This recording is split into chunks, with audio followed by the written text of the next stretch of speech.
Peters from the manufacturer. I'm at the House of Lords for the launch of the annual Manufacturing Report 2018. I'm delighted to say that it's been sponsored by Dell Technologies. And with me to talk about the report is Dane Turbett from Dell EMC Enterprise. Dane, thank you very much.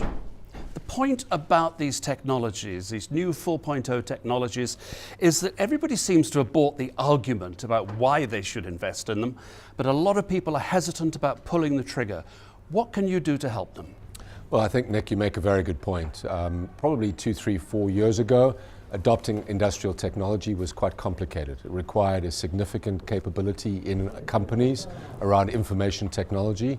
And over the last few years, we've been working on ways to simplify that, ways to provide more packaged solutions, solutions that are more easily retrofit to existing manufacturing machinery that exists today, and more out-of-the-box turnkey solutions. So from a Dell perspective, we're very focused on the digital transformation, but how do we democratize that digital transformation for our customers?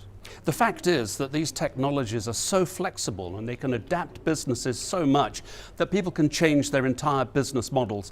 That includes adopting servitization, a service-based model. What do you say to manufacturers who say that they are keen to do that? Well, I think most manufacturers are looking at how do they reinvent themselves to stay relevant in today's marketplace. What we're seeing is the proliferation of data is a huge wealth of information on the customer base, and then using that data to provide services that are much more customer intimate is a way to drive, excessive growth in the next segment or the next industry. So, manufacturers that are looking to do that, I think you need to look specifically at how do you leverage that data, either to drive more quality and scrap reduction in your processes, or to introduce services that are not, let's say, your traditional product that you sell to your customers in a more compelling manner for them and a more profitable manner for you. Clearly, manufacturers are worried about skills, the fact that we're not getting enough skilled young people coming through the education system or even across our borders. How can you, as a technology company, assist manufacturers when it comes to that skills gap?